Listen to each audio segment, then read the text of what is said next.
Okay. So, our topic for tonight is how to sell on Amazon. Pero starter's guide tayo. So, we want it bite size so you can easily understand. So, since a number of you are already selling online, so siguro meron na kayong idea on how to go about online selling, yung mga nagtitinda dito sa Lazada, sa Shopee, yun. Although pagdating sa Amazon, syempre mas complicated and mas marami tayong kailangan na information na malaman when we are selling. Yan. So before we begin, I'm Coach Jam, you're the head coach of FAM. So I'm handling all the coaching ng mga students ng FAM. Ayan. And then I joined Amaze Nation siguro 2020 during the start of the pandemic. Yon. Okay, so let's go na straight to our no because we're running late. Yan, let's go straight to our agenda for tonight. So what do we discuss tonight? First things first is eto nga, selling on Amazon for Filipinos. So paano tayo magsisell sa Amazon nang nandito tayo sa Philippines or for OFWs abroad? Paano tayo magsisell nang nasa Dubai kayo or nasa Hong Kong, nasa Singapore? Yan. So paano natin yon gagawin? So number two, choosing the right product and supplier. Yan. Paano tayo mamimili? Then getting your brand ready for Amazon. So, hindi lang siya basta buy and sell ng product. Yun. And then, we ship and fulfill the orders for our customers. And then, we will also discuss a bit about launching and advertising on Amazon. Yun. So, ready na ba ang lahat? Medyo juicy itong juicy itong topics natin for tonight. Yan. So, let me discuss first the Amazon landscape. So, Amazon, as you all know, is a global selling platform. So most of us know that Amazon exists in the USA, but in reality, hindi na sa USA yung reach ni Amazon because it is present in 20 countries worldwide. So maraming, if you are a business owner here in the Philippines, if you're a brand owner, just imagine the reach na pwedeng marating ng products nyo with 20 countries worldwide easily because of the Amazon network. Yan. So Amazon customers bought roughly around 8,600 items. Imagine that per minute ha, noong 2023 yan. So they haven't released yet the data for 2024 dito sa number na ano. So we expect that to be a bit higher because the sales during 2024 is higher than 2023. And then 70% of Amazon customers use Amazon to discover new products. So this is good for new sellers. Like kung paano kayo magiging paano kayo magtitinda sa Amazon. So sa mga new sellers, since bago yung mga products nyo, so mas nadidiscover ng customers ng Amazon yung mga new products and new sellers kasi nga marami ang naghahanap ng mga new products to buy within the platform itself. And then more than 70% of Amazon sellers generate their first sale in less than 60 days. This is based on Amazon's internal data. So, yan. And then 2024, yung sales ni Amazon, as I've mentioned, it averaged around $1.2 million per minute. So that's approximately around $634 billion ng buong year ng 2024. So pinaghahati-hatian yan lahat ng sellers within the Amazon network. Yan. So out of this na 600 plus billion, more than 60% nun comes from independent sellers. So independent sellers meaning ito yung mga offshore sellers sa Amazon. Tapos yung mga hindi pa mga masyadong mga mainstream ng mga brands, ito yung mga bagong brands on Amazon. So just imagine the chunk of the pie na po pwedeng we belong to this 60% when we start to sell on Amazon. Yan. So to sell on Amazon, we have different selling models. No? So, number one, of course, is private label. This is the one that Filipino Amazon Masterclass is all about. Later, we'll discuss kung ano ba yung private labeling. And then, second selling model is retail and online arbitrage. So, ito yung buy and sell lang of goods. So, we don't have to build our brand. We just need to build our store. Yan. And then, number three, wholesale selling. Being a vendor also. Vendor is for those with big brands already, big established brands. So, pwede tayong maging vendor sa Amazon. And we can also do Amazon Handmade. Although, I think for now, medyo alam ko close to yung program ng Handmade. Yan. So, just to clear, kasi marami ring misconceptions, private labeling on Amazon and retail arbitrage is not about drop shipping. So private label selling is about building your own brand and transporting your goods from the factory going to the Amazon warehouses. So later we'll discuss that. So sa FAM, as I've said, we do private label. So we launch your brand, you look for your products, we differentiate your products in the market, and then we create listings and advertise our own products. Yon. So talagang ano siya, it's almost a full-scale business. Kaya lang nga, hindi lang siya physical store. We just sell online. Yon. So paano maging seller sa Amazon? So usually, ito yung mga tinatanong sa amin kung ano ba yung requirements para maging seller sa Amazon. So, yung iba akala nila maraming mga permits and all that you need. So, at the very basic na minimum level, you don't need a business permit kasi you can register as a personal seller or just your own name. You can use just your own name without a business entity to sell on Amazon. So you just need your passport or driver's license. So ito yung minimum requirements, passport or driver's license, either of the two. For Philippine sellers, ito lang yung tinatanggap nila. And then you need your statement of account. It can either be your bank statement or a credit card statement.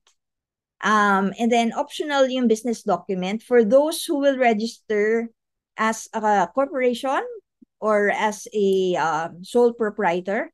Yan. So you will be submitting to Amazon some documents kung yun yung route na gusto nyo i-pursue.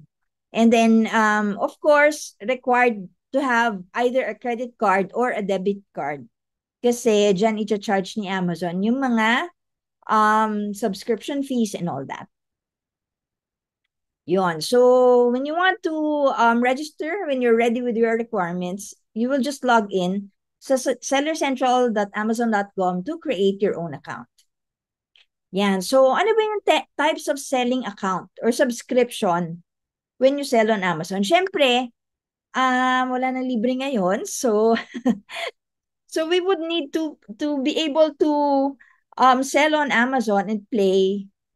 So play dun sa playground ni Amazon. So we need to pay Amazon a monthly subscription rate of $39.99 for professional sellers. So kung magbebenta tayo sa Amazon professionally, like what we will be doing, we will need to pay $39.99 monthly.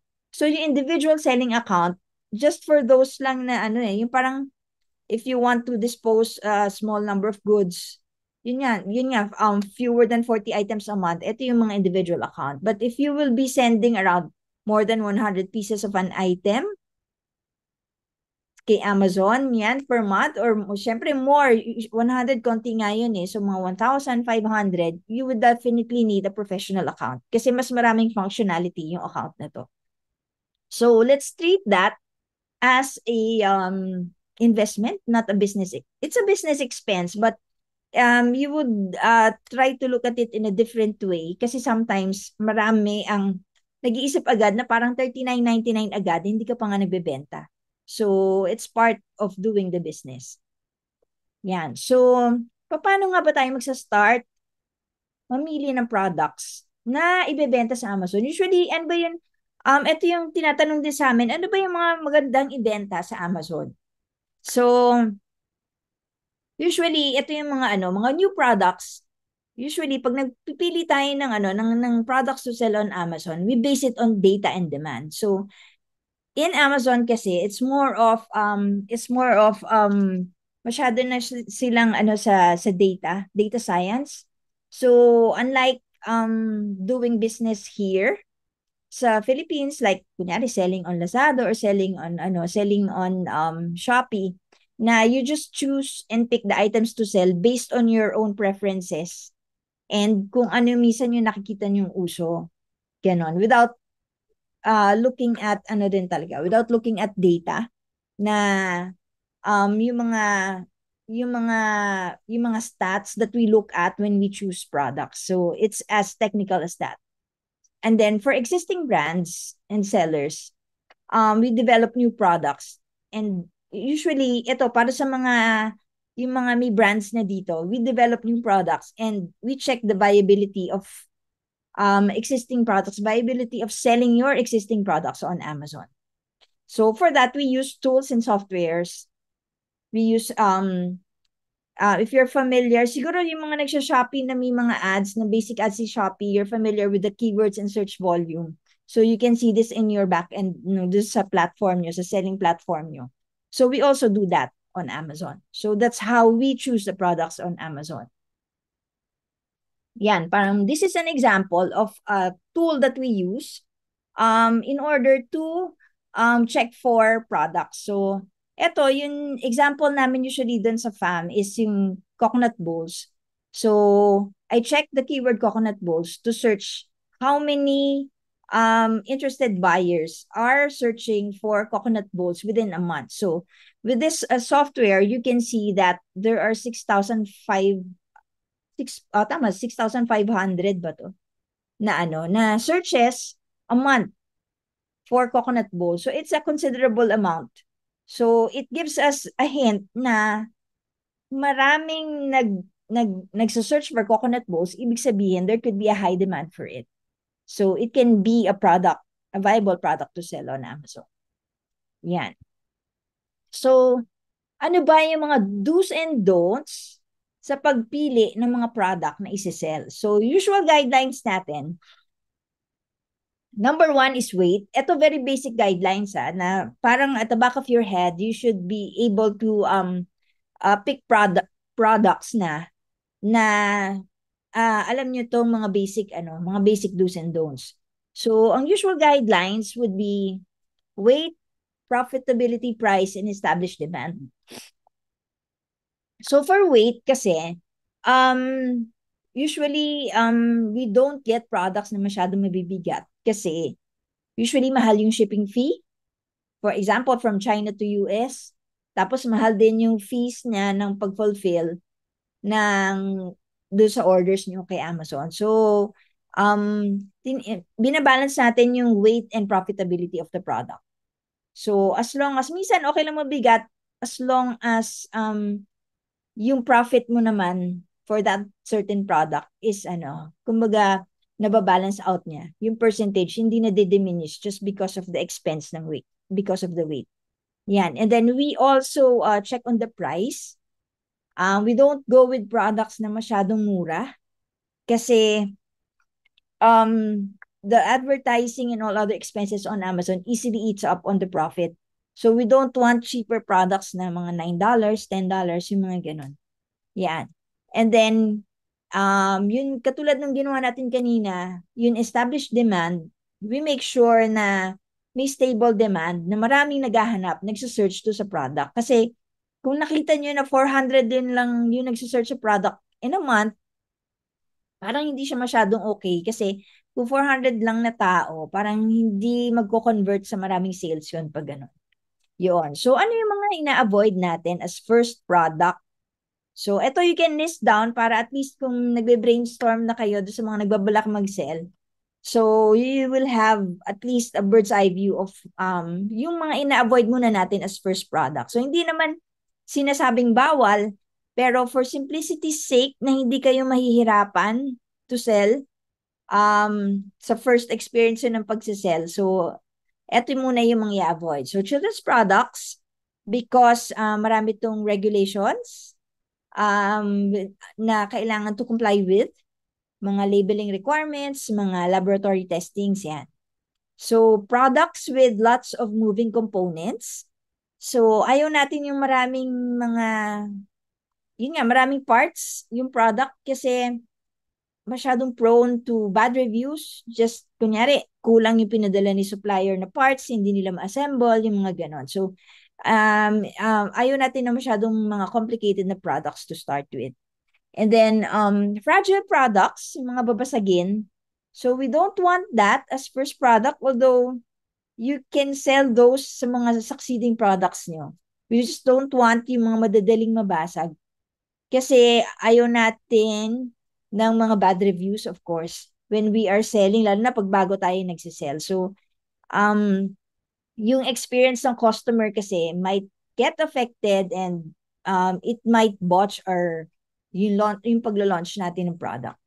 And then we also don't consider hemp and adult products kasi usually it gets banned easily or it gets deactivated easily kasi maraming technicalities pag nagsasell ng hemp and adult products.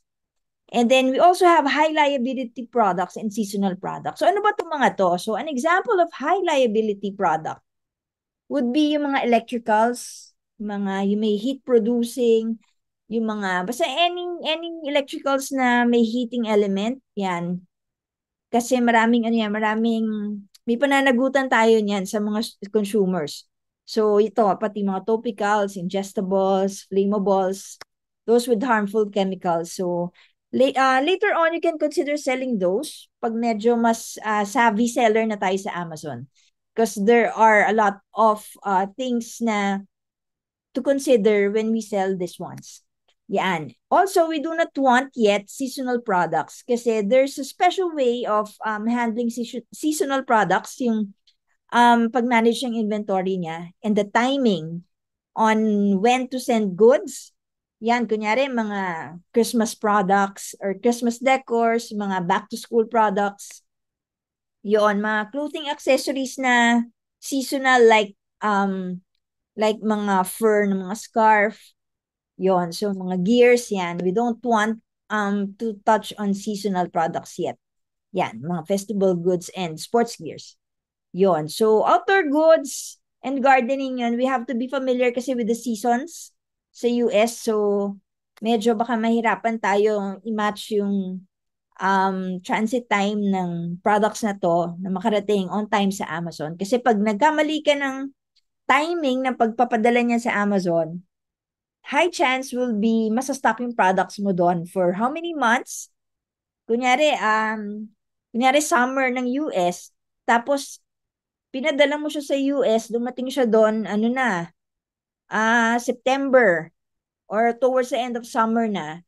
So for sure, ano na siya doon, it would be stuck there hanggang sa hintayin mo na naman ulit mag-summer sa US. And you are paying for the storage fees of your products on Amazon. That would be monthly. So we don't want that to happen. So yun. Yan. So saan ba natin hahanapin tong mga products na to?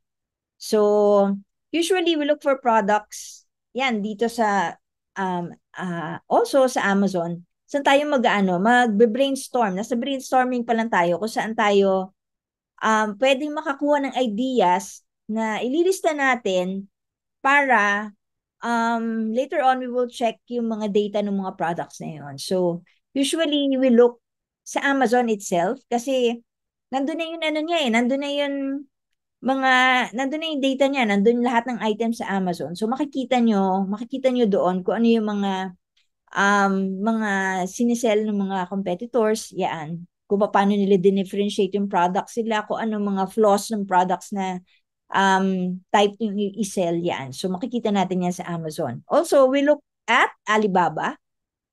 Kasi sa Alibaba, nandiyan lahat ng new products on the market.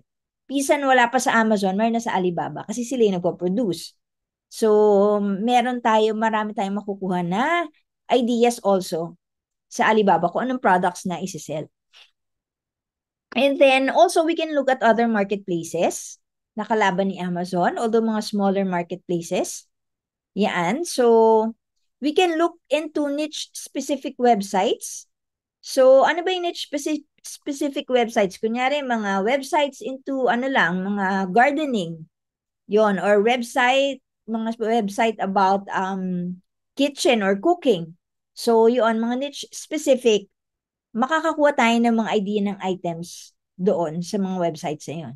And then, of course, social media, but be careful because pag social media, of course, iba yung social media, iba yung mga uso sa US, iba yung nakikita natin sa SOCMED dito, sa Facebook natin. 'Di ba? So we have to be mindful of that. And then everyday living, so kunyari kung ano usually yung ginagawa natin, kunyari kung ano yung profession mo. Like for example, if you are an architect, so usually mas familiar ka do sa mga products involving architecture or sa mga everyday na ginagawa nyo dun sa ibang work nyo. So you can try to have a list of products na you can look around you dun sa workplace, sa business nyo. So you can jot down the things na sa tingin nyo pwedeng ibenta sa Amazon. And then you can also pick products or have product ideas by window shopping.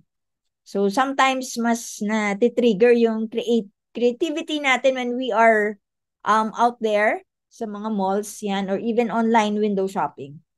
There. And then also, syempre maraming product ideas sa trade events, sa mga TV shows also, and and ang pinaka medyo mas technical way on how to do it is sa mga softwares or tools like the one na pinakita ko sa inyo kanina. So, we can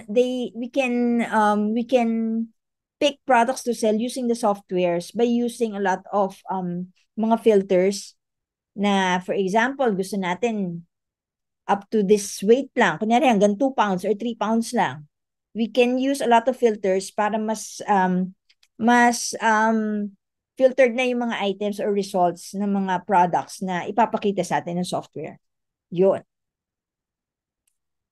Yan. So, in a snapshot, ang pagpa-product research is, yun kanina, brainstorming. So, listing your niche, list the possible products na po pwede nyo i-sell. So, list the niche na gusto nyo explore or kung saan nyo gusto mag-sell sa Amazon. Yan. So, it could be, kunyari, arts and crafts, it could be industrial, it could be gardening, kitchen, yan. So, yun yung mga niche. And then you will list the possible products under those. Yun. And then step number two sa product research is to look for products nga around your niche. And then step 3, eto na yung technical side that we do is we validate the data. So si Amazon kasi masyadong reliant on data science.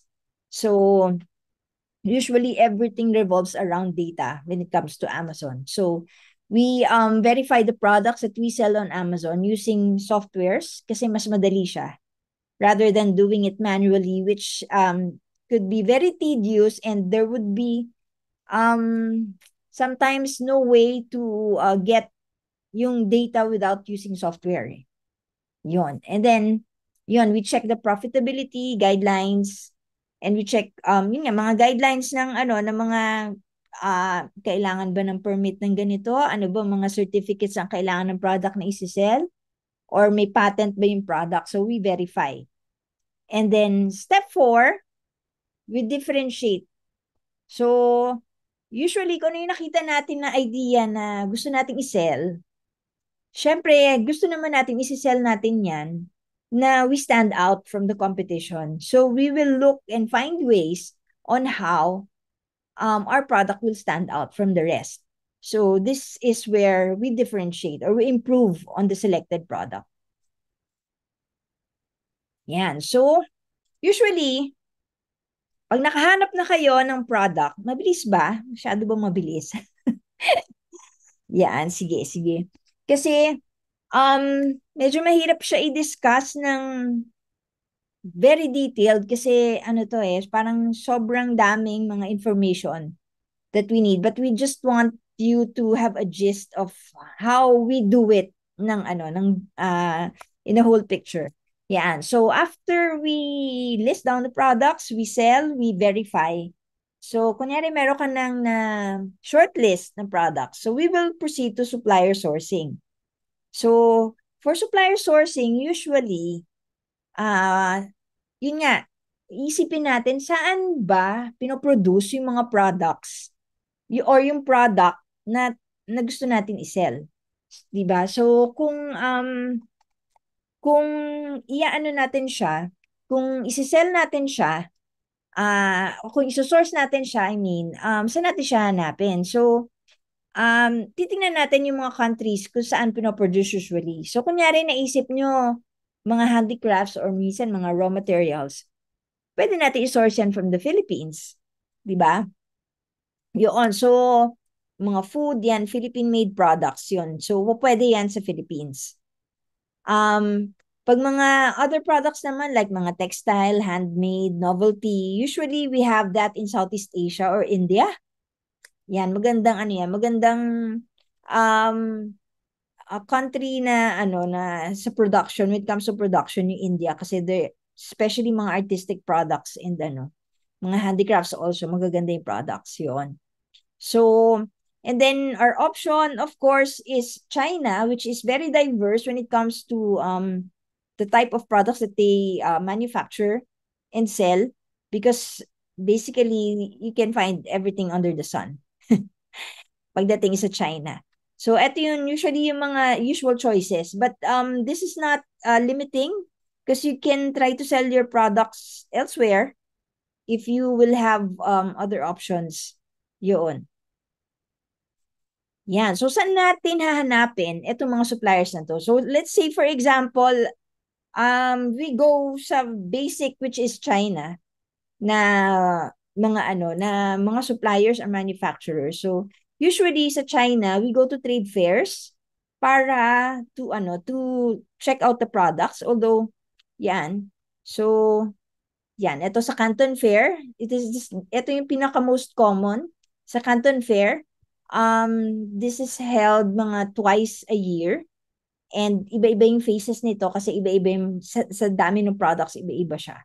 And then I tried also exploring just recently, itong January sa Japan, ito lang yung napicturean ko, yung sa Cosmetics Week. Although hindi naman ako magsisell ng cosmetics sa Amazon kasi ayoko nang ganun ka-complicated. Yan. So, meron din kasabay nitong fair na to, there's another fair that we went to na mga consumer goods and what else? Ano pa ba yung meron doon? Merong mga novelties, mga damit meron din. Yan. So, you can try to explore also others. I've tried exploring also trade fairs here in the Philippines. So, marami ring interesting products to sell. So, you can also try those. Yan. So, saan pa tayo maghahanap ng suppliers? So, we can also look for suppliers sa mga wholesale platforms like Alibaba, of course. Yan. So, ito yung pinaka-common and I would say na pinakamadali for those who don't want to go out of the country. Kasi you can basically order, parang nag-order lang sa Lazada and Shopee, pero by volume lang. Yan. Also, you can try global sources. Sa online din siya. Global sources has online, parang Alibaba. Ito mas magagandang quality and selection compared sa Alibaba. Medyo mas filtered na yung mga products dito. And then you can also go to the Global Sources Fair in Hong Kong. Although mas maliit siya definitely mas maliit compared sa Canton Fair sa China. Yan. And they have, etong nakita ko lang kanina, may bago sila Global Sourcing Fair sa Vietnam, which will be April 24, kasabay nung fair sa China. And kasabay din nung fair ng Global Sources sa Hong Kong. So, very interesting also. Kasi, booming din yung production sa Vietnam. Yan. So, other places to look for suppliers would be trade department websites. So, sa DTI natin, there are other sub-sites within the DTI that you can check out para dun sa mga kung ano mga products yung ino-offer ng mga Philippine manufacturers. And then, you can also check yung mga company websites of mga known manufacturers and also factory and office visits. Although this would be siguro later on when you have developed already good relations with your suppliers. Yon. So, pag nakahanap kayo ng supplier, what's the next thing to do? Pag napili nyo na yung supplier nyo, ang next na kailangan nating gawin is we have to touch on our branding.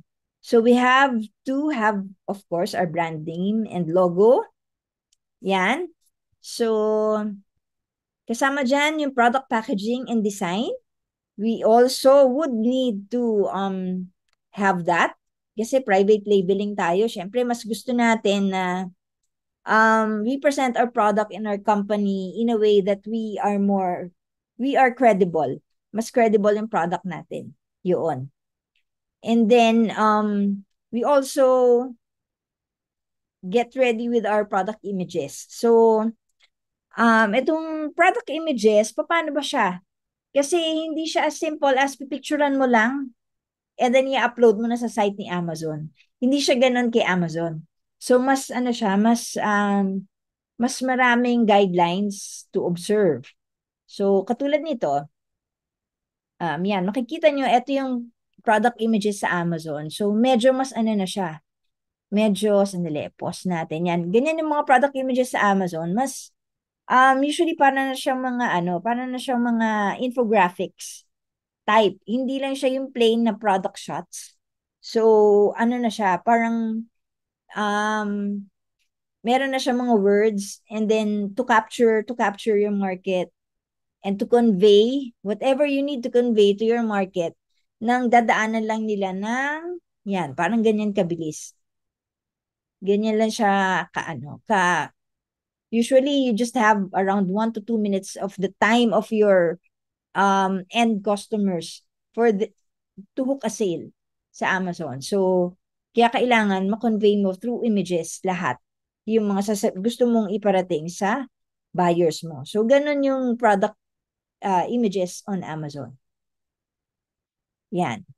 Also, part of getting your product ready on Amazon is doing your product listing. So, ano yung product listing? So, ito yung nakikita nyo sa website pag kiniklik nyo yung isang product. Yan, katulad nito. So, yung product listing kay Amazon is actually how the title is written, how the bullet points are written. Hindi lang siya basta dumping keywords or dumping words into your listing. There's a science to it. Yan. Yon. So, in a nutshell, ito yung mga susunod pa na steps that you need to do in order to continue or execute your selling on Amazon. So, after you choose your supplier, then may napili na kayo supplier, you order your goods, ipoproduce yan ni supplier. So, after producing your product, isi-ship yan ni supplier or your chosen freight forwarder papunta kay Amazon. So, Amazon will distribute yan. Amazon will, the freight forwarder will send your products to Amazon. And then, i-distribute yan ni Amazon to different states. Yung, kunyari, order kayo ng 500 pieces, i-distribute yan ni Amazon to the different states sa US. Yan. So, pag na-distribute na yan at nakarating na sa bawat states, ito na yung tinatawag natin na launching. Ang launching by itself just means that your products are already up on the website ni Amazon. Okay? So, pag nag-launch tayo, imagine niyo sa dami ng products and sellers sa Amazon, paano malalaman ng customers na nandun na yung product mo sa Amazon? So usually, um, we use Amazon. We use Amazon PPC, or sino na nakarinig dito sa PPC? Or sino familiar sa PPC, or what we call Amazon advertising? Meron ba? Yan. So, ang Amazon PPC or Amazon Ads, usually ito yung pay-per-click. If those na nag-ads din sa Facebook, it's somewhat similar, but when it comes to Amazon, usually pay-per-click lang ang ginagamit. Yan. Although meron na ring pay-per-view functionality, but ito yung pinaka-common talaga, pay-per-click.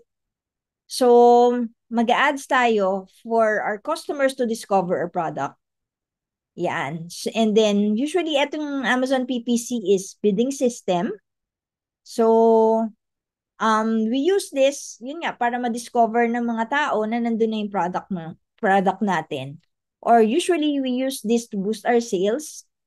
And we also use our PPC to gather insights on our product and the receptibility of the market, of our product to the market. So, it's an important tool that we use within Amazon para we can leverage on yung market ng buong Amazon ecosystem. Yan. So, after that, sorry po, bakit nawala? Yan. So, after that, ano na yung kasunod? Pag nag-launch na tayo, syempre may bibili. Yan. So, pag may bumili ng product natin, ang common question din ng mga tao sa amin is, sino po ang magpipick, pack, and ship nung orders nung products? Kasi yung products natin, napadala na natin sa US. Hindi natin hahawakan dito sa Philippines yun. So, hindi na pupunta na Philippines yung mga in-order nyo sa China. Didiretso na yun sa US, di ba? So, pagdating doon, sino mag-handle ng fulfillment? Of course, si Amazon na mag-handle niyan. So, that is called FBA, or Fulfillment by Amazon, or Fulfilled by Amazon. So, ano ba yung FBA? It involves storage and warehousing. So, yung products na in-order natin from China, doon natin iso-store sa mga warehouse ni Amazon sa US. And then, pag may umorder sa Amazon website, i-fulfill ni Amazon yung order by picking, packing, and sending that to the customers. Then, after that, they will also do the customer service for us. Just say, for example, may problem si customer sa product or na-damage yung packaging. So, they will contact Amazon. Yun. And Amazon will handle the customer service for us most of the time. And then, for example, meron mga returns na binalik. So, Amazon will also process the returns for us. So, ibabalik yan ni customer kay Amazon, hindi diretso sa atin. So, si Amazon ang mag-qualify ng product if pwede pang isell or hindi. Or pag hindi na isi-sell, ilalagay na niya yon sa list mo ng unfulfillable inventory. So, sila yung gumagawa niyan for us. And then also, part of FBA is inventory management. So, back-end, when you have your Seller Central account na, marami tayong reports that we can access sa inventory management para ma-check natin yung mga kung ilang products or ilang piraso ng items na lang natin yung natitira, kung ilan yung may damage, kung ilan yung na-damage nung dun sa usually binalik ng customer, ganyan, o kaya kung ano man yung may mga defects yan. So usually Amazon handles that for us. Yun. And we just communicate with Amazon through the seller platform. Yan. For all these things. And then lastly, yung performance metrics, that's available also via FBA kasi kung ano man yung mga metrics, like kunyari ilan yung views ng products natin, ilan yung mga nag-click, yung mga ganon, usually usually si Amazon yung nag-handle niyan for us, and we have access to that information dun sa platform ni Amazon, sa selling platform. So we get data and we get insights also on how we can improve our product and our strategy within Amazon. Yun. So, having discussed all of those, medyo nalilito na ba kayo? So, how to be a private label seller on Amazon. So, pwede nyo ilista yung mga steps.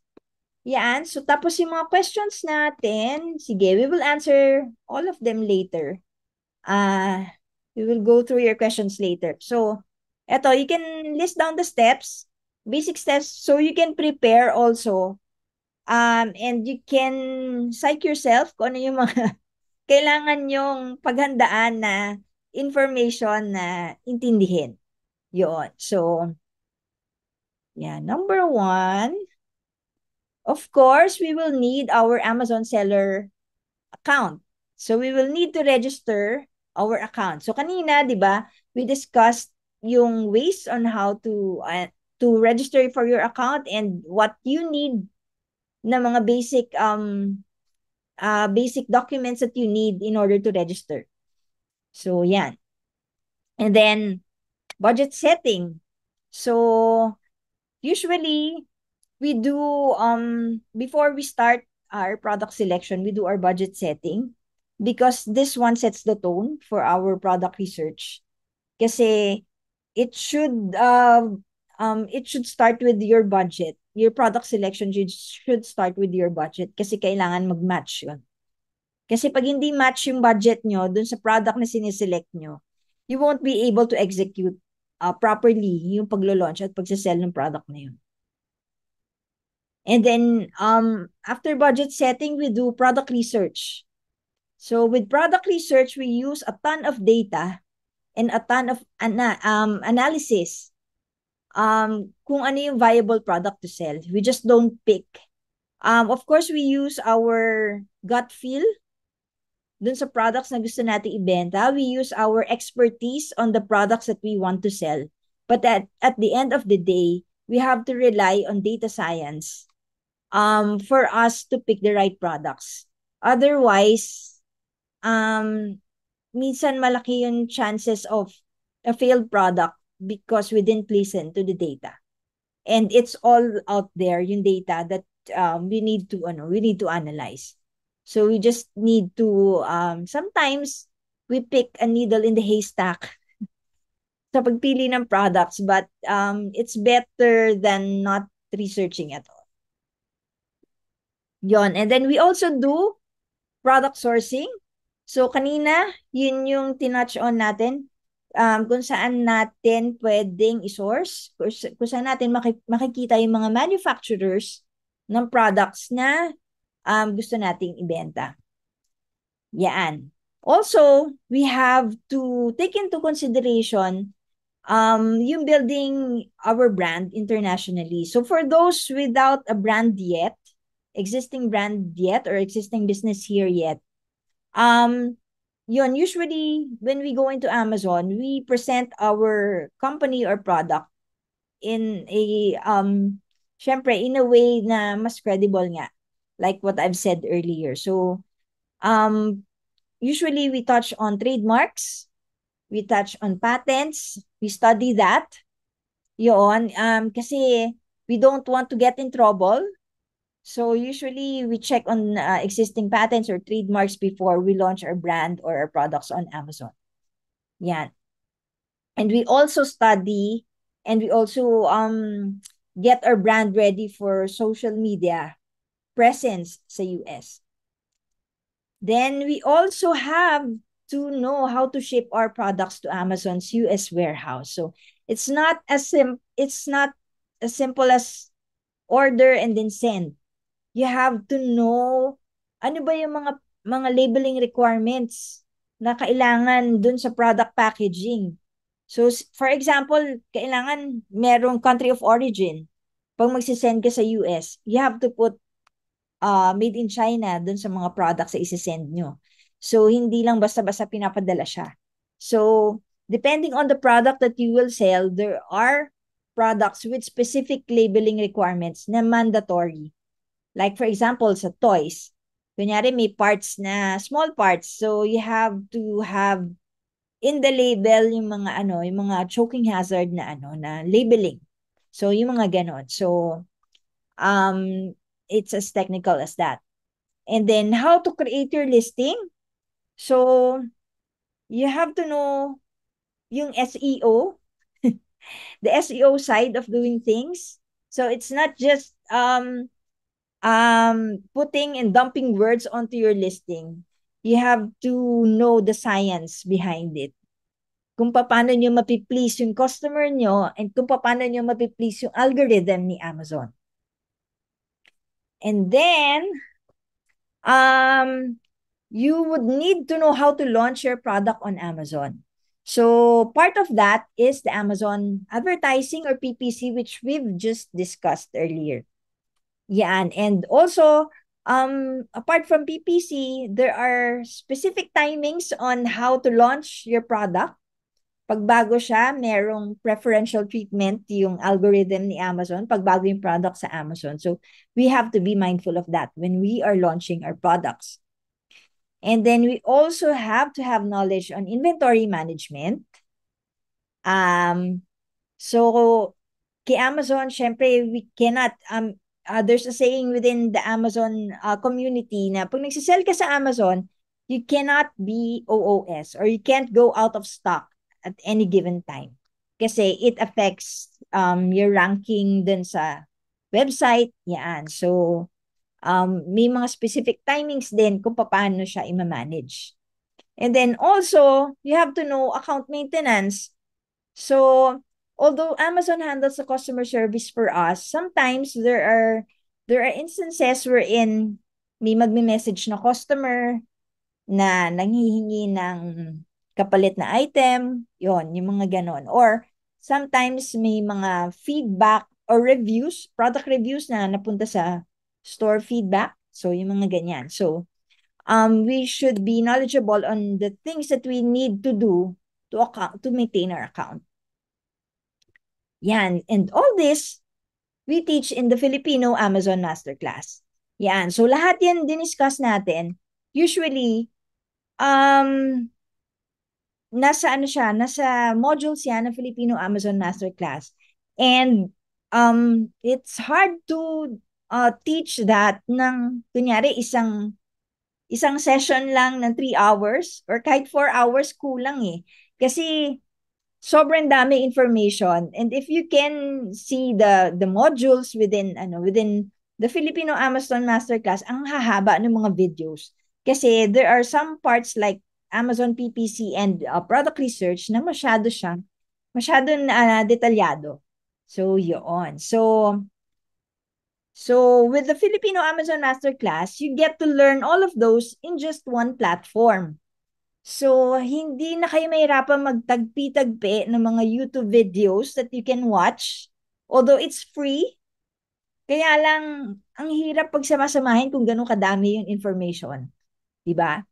And then, you also avoid misinformation kasi usually sa mga YT videos, hindi mo alam kung ano yung current practice, kung hindi mo alam kung ano yung obsolete na, or hindi mo alam kung ano yung na-test ba talaga yun. So, we avoid misinformation kasi we gather the data and the experiences of our stores, and then yung mga experiences din nung mga students and fam.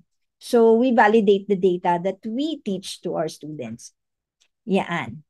And what's more important is you learn and get coached in your native language. So, sino dito yung may mga experience na nag-enroll sa foreign course, tapos hindi kayo makapagtanong do sa coach nyo? Kasi, naguguluhan na nga kayo do sa lesson, itatranslate nyo pa sa English yung tanong nyo, di ba?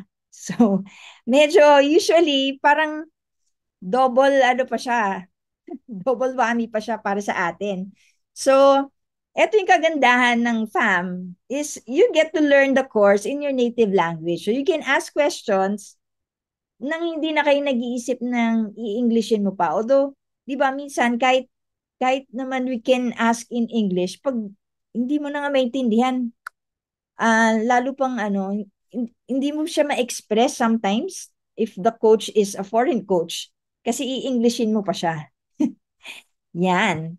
And also, you will be a part of a community of Filipino Amazon sellers. So, mas marami kang mapapagtanungan and saka usually, mas pare-parehas yung mga pinagdadaanan as an Amazon seller. So, mas madali yung learning also kasi mas marami dun sa group. Yan. So, with all this, we present to you our private label course, the Filipino Amazon Masterclass. So, apart from all the modules kanina na na topics pala kanina that we discussed that you can find within the Filipino Amazon Masterclass. Usually, students of FAM have a lifetime access to the course module. So unlike other courses na you lose your access after a given time. So with FAM, the course content is yours lifetime. So you can, let's say for example, nag-enroll ka tapos hindi mo siya nagawa in 6 months kasi busy ka sa work, you can always come back to your modules and start your learning. Yan. And then students within FAM also get 8 Zoom coaching calls na one-on-one within 6 months. So at least mas nade-discuss ng in full detail yung products niyo without divulging that to other students kasi one-on-one lang. And then you also get unlimited email support for 6 months. So aside from minsan nga hindi na nagagamit yung coaching kasi email na lang, maraming mahiyain din the students na mas preferred nila mag-email ng questions. Yan. So, yun. And then we also have our FAM webinars for the whole FAM community. And then, lifetime also yung membership sa FAM Facebook group. So, pwede pa rin kayo magtanong doon just in case you will have questions beyond the 6 months na term. And then, we also have FAM Google Classroom. We use that for our supplemental learning. We communicate, your assignments will be done through Google Classroom. And then lastly, syempre, pagtapos na yung course, hindi naman namin kayo iiwanan ng ganun-ganun na lang. So we have a post-course support for active sellers. So yun, usually, pag nagsisell na sa Amazon, we have a different group for that, which na we usually meet once a month to check on kung ano yung mga kailangan or yung baka may mga questions pa sila na mas advanced. Yan. All this, with other courses, usually, you get charged 250,000. Minsan 100, yung iba may mga 110,000 without without coaching. So, sa FAM, hindi naman ganyan. So, we usually offer FAM for a fraction of the price. So, we just offer FAM for 68,987. But, since we value your time and we thank all of you for being here with us tonight, kahit Lunes na Lunes. So, marami-rami rin tayo ngayon. So, we have a special offer for the first 10 to enroll. Yeah, so for the first 10 to enroll, we will be giving you a discount of 10%. So, you'll just have to pay 62,088 for the discounted price. So, you just key in FAM10 for the discount code. Yan. Pero, sino pang gusto meron pa akong surprise. Yan. So, kung sino ang sino mga action takers for tonight. Yan. So, mga action takers natin, meron bang mga, yan. So, sige. I'm gonna give you the first 5. Yan. So, first 5 to enroll tonight or join us with FAM, I'll be giving an additional 3 months of coaching. So, instead of 6 months, 9 months na yung buong FAM course nyo. So, it's worth around a savings of around 12,000 pesos. So, yung 62,000 nyo, parang 50,000 na lang siya. You got it for 50,000. Ayan. So, for 9 months yun, For 9 months yung validity ng yung length ng coaching niya. So, I think it's a good investment I don't treat it as a business expense or an expense because I treat yung mga courses as investment for ourselves. So for us to be able to level up to the next level sa ating earning, we need to invest also in ourselves. Yan. So with that, I hope to see you inside FAM, and we will open the floor now for your questions. Yan. Ang dami ng questions kanina. So sige, babalikan Oo. natin. Medyo nasagot naman na yung iba. Magandang magandang gabi sa inyong lahat. Alam nating medyo late na ba? Oras na Medyo ba? late na, 9:30 na, no? So, pasensya na sa mga bedtime na. Pero Oh, thank you so much for joining us, no? And yeah, ito yung tanong na gusto ko. Marami kaming bigas. Pwede ba siya sa Amazon? yes. Pag bigas kasi staple product ito, so pag staple product, usually marami tayong regulations ng paglabas at pasok ng mga countries. Pag mga Mm. types ng agricultural products. Yun. Mm. So, medyo mas ano siya, mas complicated siya. Mhm. Yes, true. So nakita ko si Baby Lynn. Hello, Baby Lynn. Hello, Baby Lynn. Natapos mo na ba yung course mo? Yan. Ah. And then ito, para ba siyang Lazada Mall or Shopee Mall? Yung products nasa warehouse na ni Lazada Shopee. Tapos sila din daw yung magde-deliver. Yes, oo, parang ganun siya. Basically, the same siya. Ano siya, yung parang fulfilled by Lazada also, na nasa warehouse na ni, ano talaga, nasa warehouse na ni Amazon sa US. So talagang, it's a real business within the USA kasi nandun na yung products niya. Yun. Nice. Si Jenny Talaga. naman, meron na siyang Amazon store. Pero hindi pa siya nakakapag-launch si Jenny. Mm, Yes. sayang naman, as in, kailangan na lang ng product selection. O, parang nandun na siya sa part na kailangan niya na ng product selection. Yep. Oo, yun. Kasi, Jenny, nasa Pinas ka ba, Jenny? Nasa Pinas yata siya. Kasi ang tanong niya is kung merong in-person so, na face-to-face training. face-to-face. Usually Oo. kasi, what we do with FAM, there are pre-recorded modules already. Then you watch that. Pag Mhm. nanood niyo yung modules, then we hold a one-on-one Zoom meeting to discuss kung ano yung mga kung ano yung mga hindi niyo naintindihan doon sa module. So it's a one-on-one training also. Kaya lang sa Zoom lang, hindi siya face-to-face. Mhm. So, So, latest po ba yung mga video na pag-aaralan namin, if ever, tanong ni Jay yes, Luna. ano naman siya, usually we update also kasi napaka-bilis and napaka-dynamic ng mga landscape ni Amazon and ng changes. So, we have to update from time to time.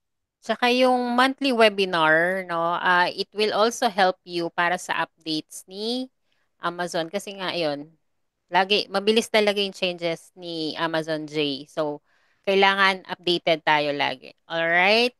How about digital products? KDP ba to? KDP. Ah, so Mm-mm. it's Amazon Kindle Direct Publishing.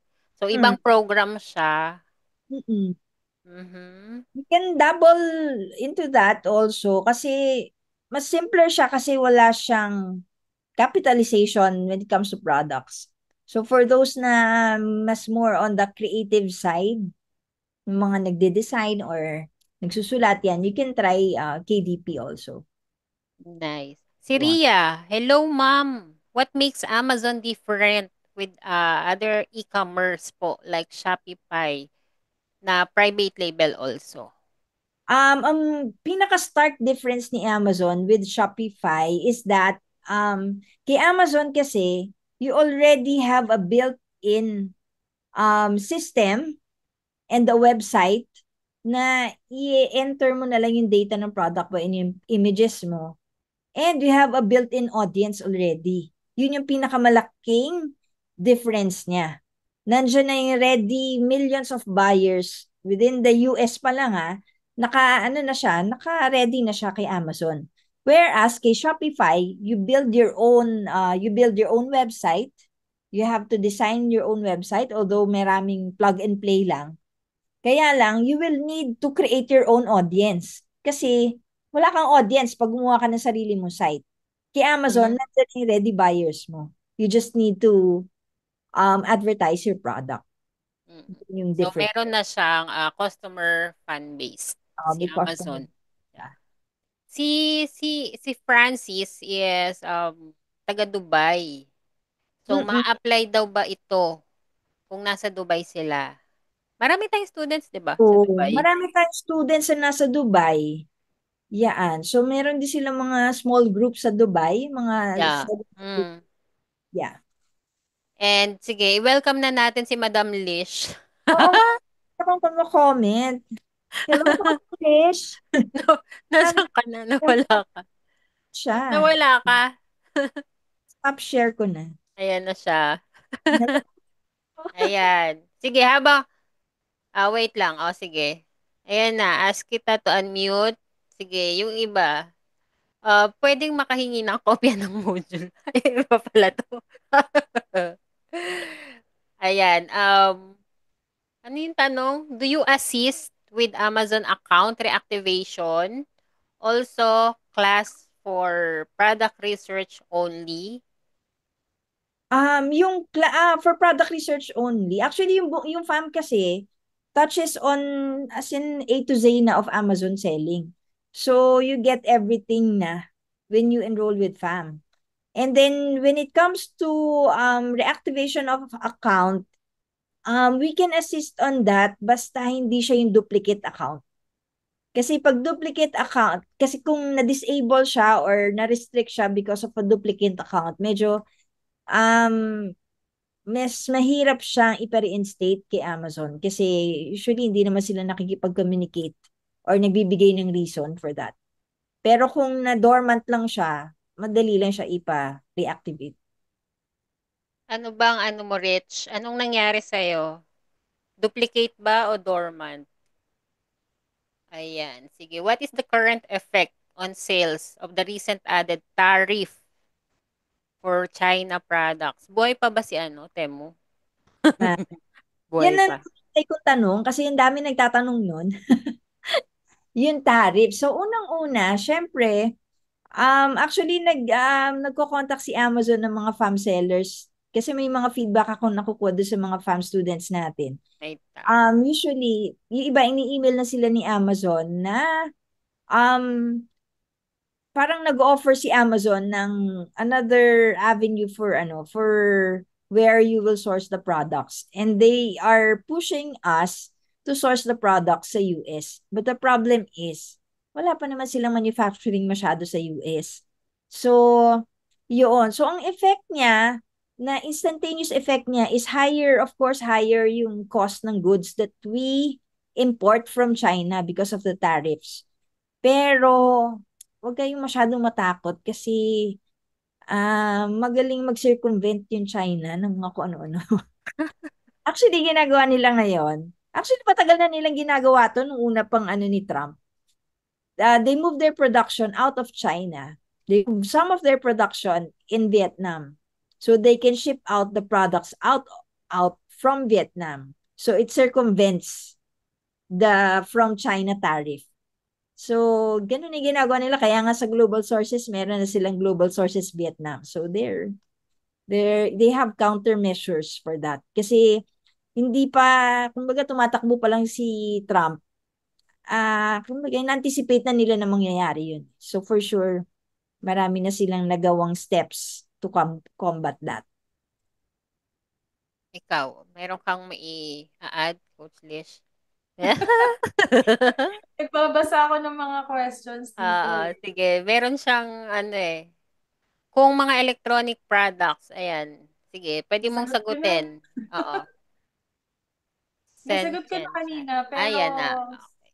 oo. Sabi ko, oo. Oo. Ayan. Okay lang electronics. Photographer Ay, siya. yeah, ito. Marami pwede dyan sa photography na products. Marami rin ako sinorse dati. Actually, may mga binenta ko sa Amazon na mga photography related products before.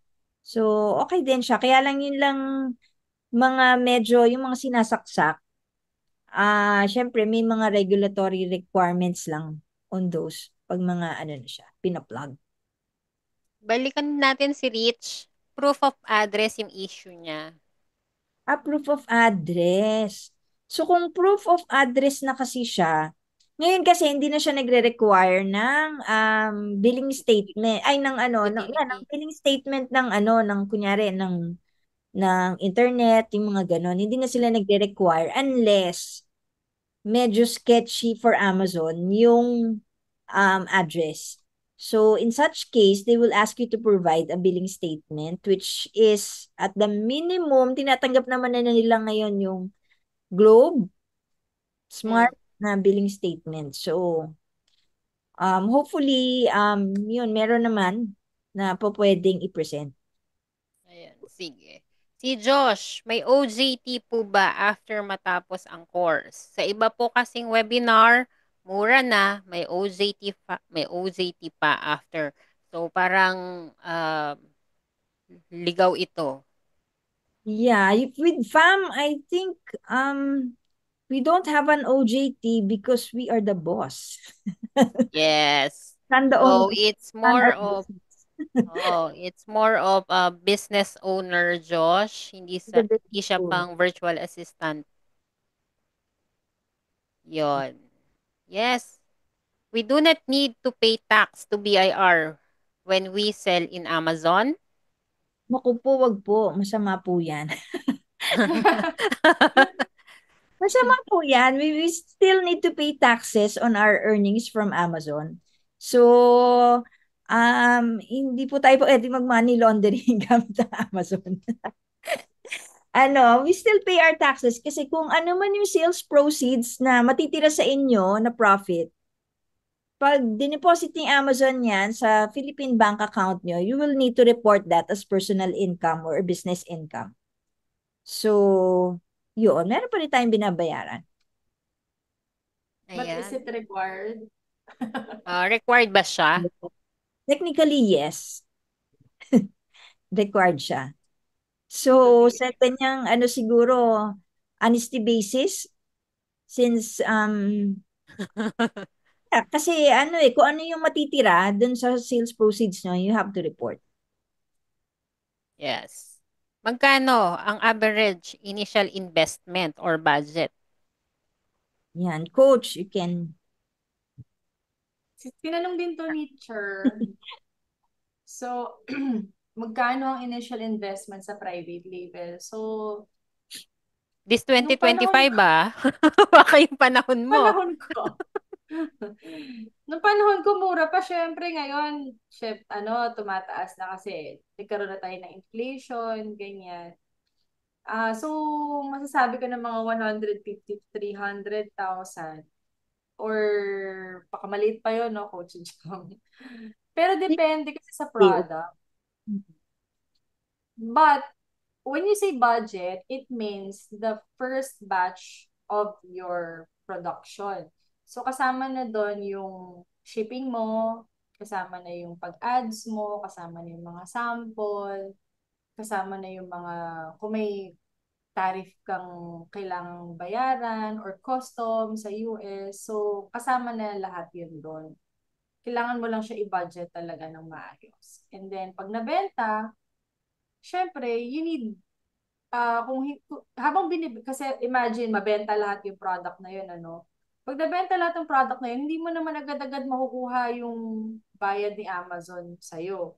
So kailangan meron ka pa rin bala para mag-reorder uli. Kaya siya mas malaki. Yan. Pero ang Pero, kagandahan niyan, mas malaki at sa'yo, kumbaga parang produkto mo talaga yon ganyan. Yeah. halimbawa, mag-enroll ako sa FAM. Kailangan ko na ba ngayon yung 150 to 300K? Hindi pa. Eh, Hindi So, pa. pwede pa silang mag-ipon Pwede ng pa. Kasi kapital. usually, siguro mga 1 to 2 months bago siya makahanap ng product na isi-sell. So after that, pag nag-order naman sa supplier, hindi naman siya binabayaran ng buo. So you just pay 30%, yung iba minsan 50% yung nire-require. And then syempre magpo-produce pa ng 30 days yung production. After that, dun pa lang niya isi-settle yung balanse dun sa supplier. So mga around siguro 30 to 60 days.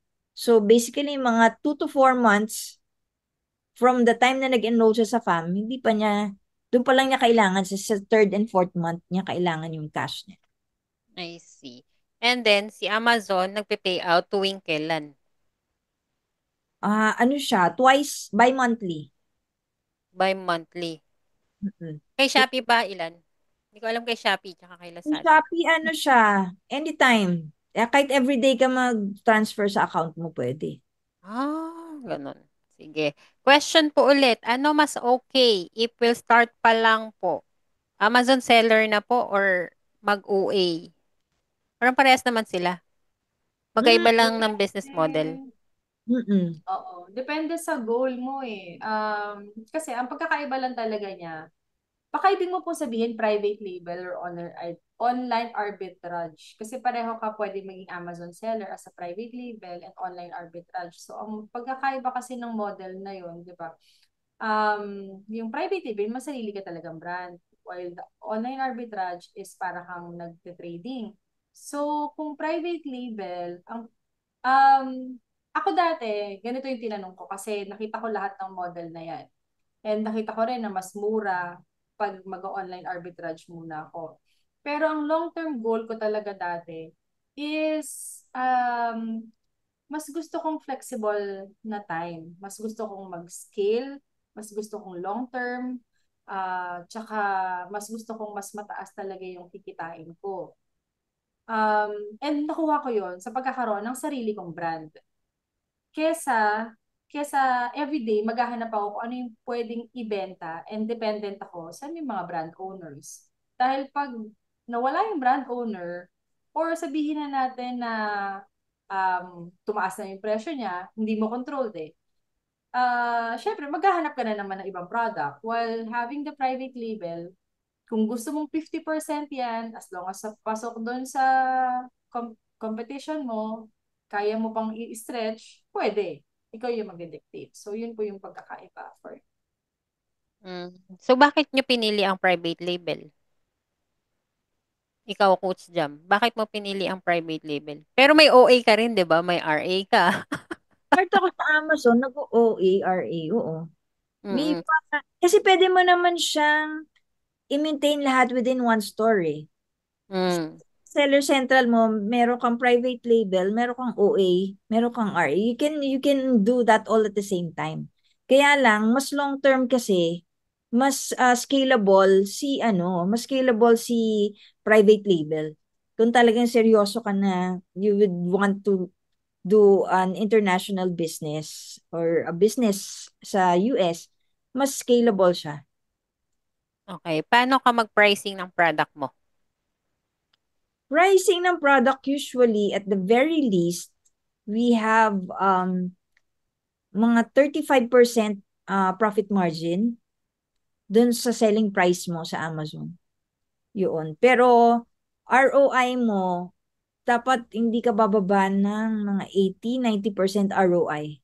So meaning, pag binili mo yung product ng 100 pesos, kailangan ibebenta mo siya, madodoble mo yung capital mo 100 pesos dun sa selling price mo.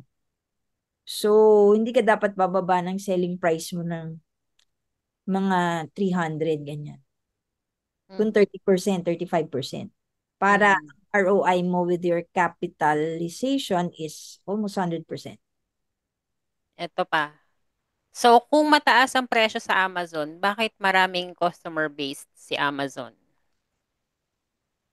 Mm, kasi yung service nila, di ba meron Kasi may naka-drone sila.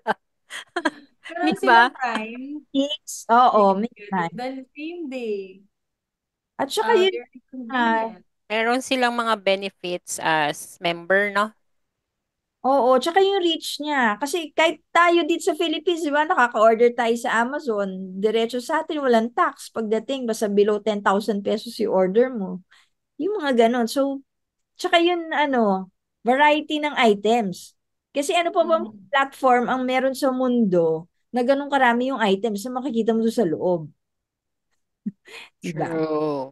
Yan, much better po ba, coach, kung mag-ask ba before jump into Amazon seller as a first timer? Magkaiba naman siya Based dun sa mga estudyante mo. sa akin. Oo, yung mga nag-enroll sa FAM. Kasi sa FAM, 'di ba, merong nag-VA, tapos nag-FAM, merong nag-FAM, tapos nag-VA. Mas marami yung nag-FAM muna bago nag-VA. Actually, karamihan ng mga batch ng FAM 1, 2, 3 are the most na mga experienced na VAs in the industry na meron na rin sila mga agencies na about services on Amazon. Kasi marami siyang offshoot eh. Kasi with FAM, you get to learn everything ng sobrang detailed. And when you know everything, you can just choose a specific expertise or a niche kung saan yung ano mo. Kung ayaw mo mag-sell, kunyari, hindi mo na feel mag-sell or kinapos ka na sa budget, you can go into Amazon advertising or you can create your own PPC agency kasi iba yung iba yung na-experience mo yung mga bagay-bagay as a seller. 'Di ba? Tapos mag-handle ka ng ibang accounts. Mas hands-on yung naging experience mo. Mhm. Ayan. So, dami daw acronyms. Yung FAM po kasi, it's the Filipino Amazon Masterclass, which is yung course ni Coach Jam. And also yung ASVA, it's VA Amazon course Seller. naman siya. Yan. So, yung OA po, it's online arbitrage, business model ng Amazon. Thank you for that, Don Manuel. I think, yes, any more question? Mukhang nasagot naman natin lahat, coaches. And yes, thank you so much, everyone. And again, the enrollment is open. Tama? At may pa 10% off ka. Asa na yun? Ayan. So, ang discount code for those of you who are interested to join the Filipino Amazon Masterclass, please use the code FAM, F-A-M 10. Magkano yun? Um, 10%. 6%, 62,088. So, mababawas ng ilan? Ang hirap mag Nag-compute. ano. So for those of you who have question if this you think if this business model is for you, you can contact our admin via WhatsApp, Telegram, and Viber at 0966-223-9980. So si Francis, if you have any question, Francis, and you can contact our admin. Tapos yung replay para mapanood mo yung umpisa nitong webinar. So we will send via email the recording. Ayan. Ayan, alumni pala daw siya. Wala ba discount alumni? Ayan, meron. Contact us at WhatsApp, Don Manuel. All right. Thank you, Maureen. Yung OA po na business nyo, if may Amazon seller sa offer count, ina-avoid nyo ba yung product na isell o pwede rin base sa percentage ng shared BB, buybacks? Ina-avoid ba? Hindi naman siya totally ina-avoid. Depende pa rin sa metrics yung item eh. Yes. All right. So that's it for tonight. Again, we are welcoming you to our Filipino Amazon Masterclass and we are excited for you. Uy, pambody, yes. Meron ka ka-body doon? Yun, no? Mas masaya kasi yung fam body. Looking, ayan no, looking. Ayan, for those of you who want, naghahanap ng mga kabady.